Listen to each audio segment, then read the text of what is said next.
Now, I'm not one to gossip, but I will bring you the tea. Welcome to Chronicle Speaks. Please, I don't have any time for any gossip now. Eh? Yes.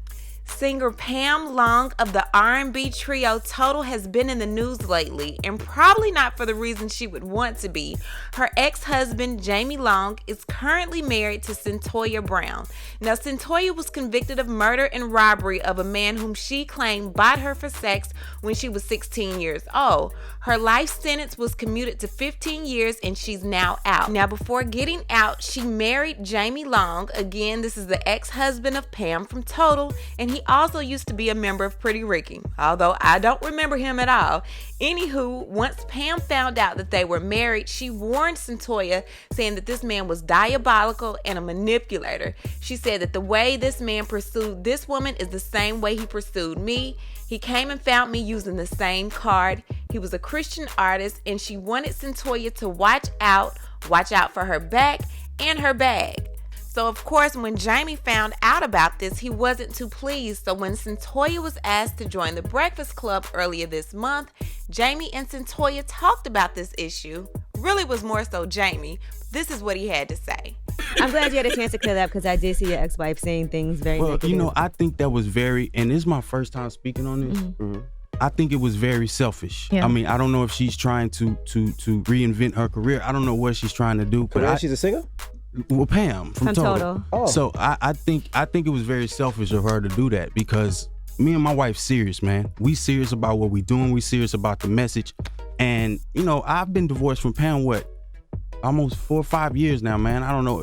And man, we didn't even hang out. I didn't even see her that much when we were married. You know what I'm saying? It was finalized 2014. 24, something like that. 3 years before I met you. Yeah. But I just feel like it was selfish of her to come out and do something like that, because it's like you discredit what my wife is trying to do, trying to attach your name to something like this. What did she say? I didn't hear what she said. Yeah, I wasn't sure.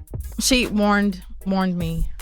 Yeah, about me on social media, and made it seem like you were doing this for attention. Well, first of all, what do I have for sale?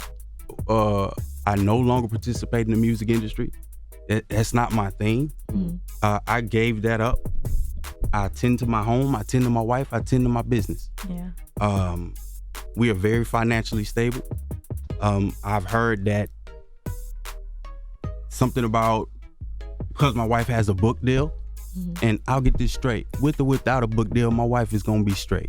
Because we straight. And I've been straight. And I don't know why people think that the minute, like, maybe your name is all over the place, all of a sudden you're got rich. Money. Yeah. He's been taking care of me. Like, you know, like, everybody just assumes they know things, and they don't. And that's fine. Yeah. But, you know, I mean, and y'all didn't know y'all was going to get to this point 2 years ago, 3 years ago. I didn't even have any appeals. Like, I was in prison. And, like, people just don't know things. And they'll just take things and they'll run with it. Well, Pam heard this and she was livid. Now, she took to her podcast, which is called Pam's World, and she said that not only was her ex sexually abusive, he was also physically abusive towards her. And then she said that he lied and told her that her mother wanted him to get with her so she wouldn't be gay no more. Y'all take a listen to this and I'll be back. But this joker lied even on my mother.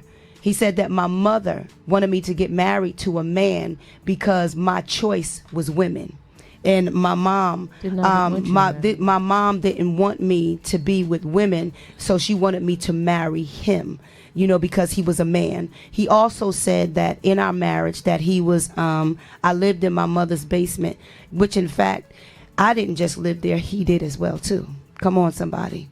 You came from Texas and you moved up here and you lived with me in my mother's basement until you lied to me and we told me we was going to Atlanta, and we wound up in Alabama. As we drove past Atlanta and I looked up, I said, Atlanta right there. He said, just a little further.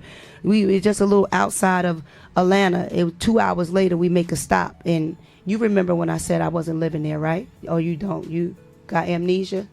You got amnesia. I'm pretty sure you did. So let me help you to remind you of what it is that you said to me and how I was just like, I'm not living here, and how I cried at your brother's place. You remember that?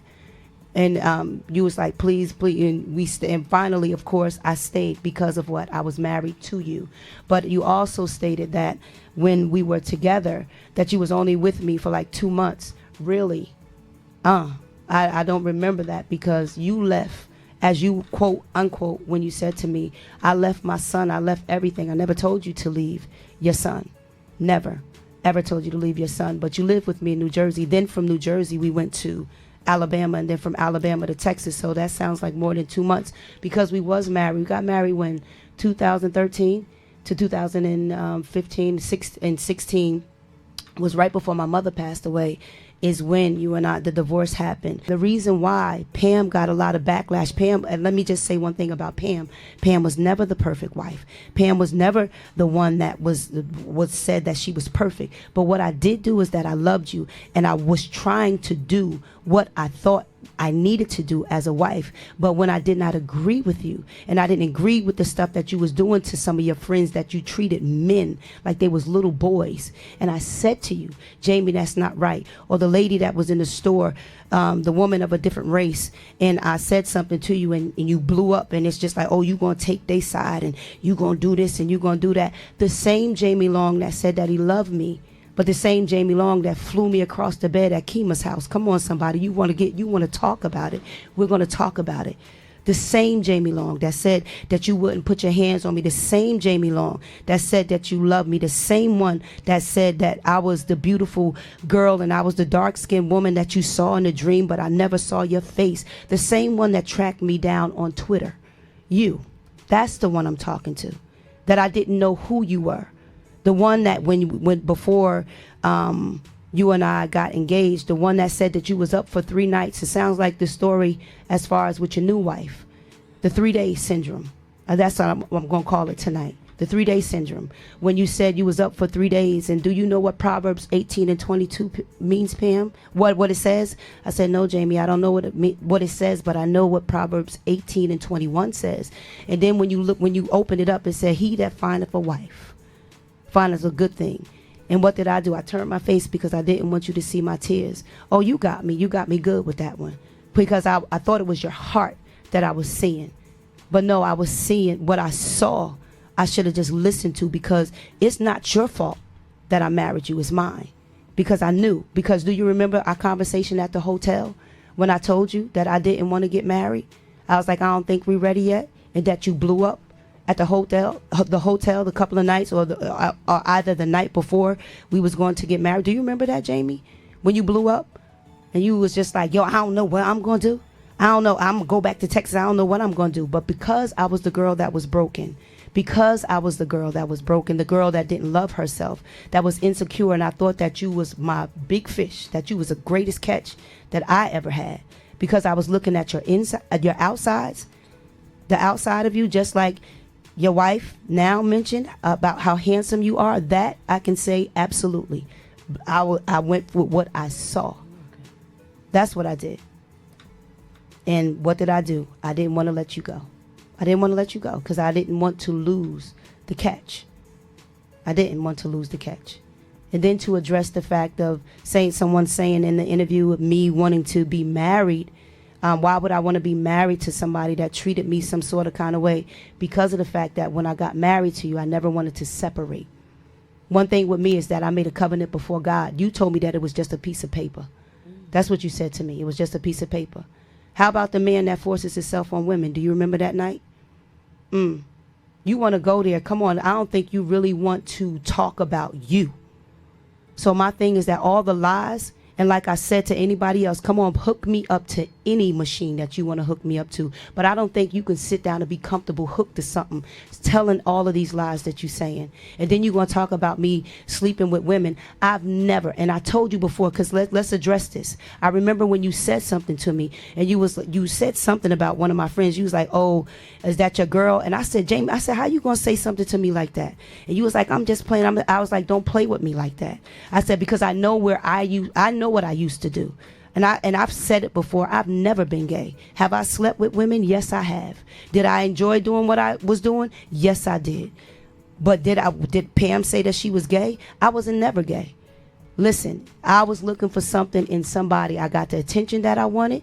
I got something that I felt like was going to make me feel better about myself, and that's what I got from the situation. Because if I was gay, that's what I would have said, that I was gay. But I do know that whatever it was that I was going through in my life, that God has delivered me. So if you want to talk something, please speak it from the truth, not from these lies. And then if those of you that didn't watch from the beginning of Pam's World, I encourage you to go back, because when Pastor first got on here, the first thing that she said was that I'm not gay. Because also in your letter, you alluded to the fact that my pastor and I had some type of relationship. The only relationship that we have is sisterhood. It's something that you do not understand, because you're nobody's brother. Jesus. You're not a brother to any of the people that you're around. You are one who is trying to capitalize. That's who you are. So if you want to speak truth, we're going to speak truth. And then when it comes to the marriage, and it said, and I made a comment about us, and the young lady asked me, when was my divorce final? And I said February. And honestly, it was a miscommunication, because I actually went back and I said to her, because if it's in the story that is up right now saying that Pam is selfish. That's what you put out there. Pam was selfish of her to say selfish of me to warn the woman that you're with now about who you really are. It wasn't selfish. It was me reaching out woman to woman to somebody to say, hey sis, sister to sister, be careful, because this dude is a wolf in sheep's clothing, honey. And if nobody else knows it, I do. This podcast was way longer than what I've actually posted in this video. So if you want to check it out, I have the link down in the description box. It definitely sounded like Pam needed to get some things off her chest. Sometimes when you go through a divorce and you don't get all of that out, child, it just sits and it festers, and it sounded like she just needed to get that out. So I think this was pretty much a healing session for her. Now, Jamie may be a changed man. He may have changed his ways, and he may not be the same person that he once was when he was with Pam. However, I know I wouldn't be wanting the next chick of anything. If that's what she wants to get into, let her get into it. But hey, to each his own. What I need you guys to do is leave a comment. Tell me what you think about this situation with Pam, Cyntoia, and Jamie. Let me know what you think about it. And you know how we do. We'll talk about it down below. Talk to you guys later. Bye. Now, before I end this video, I want to tell you about a company called Ash Kicking. Now, you know your girl Chronicles would not promote a company without doing one of those thorough Chronicle Speaks investigations, honey. And Ash Kicking definitely passed the test. Y'all make sure to check out ashkicking.com for one of the best 100% natural home fragrance and beauty products, honey. And use my code Chronicles at checkout for an extra 15% off just for you. And before you go, don't forget to hit the bell for notifications, like this video, and subscribe. And we'll talk to you guys later. Bye.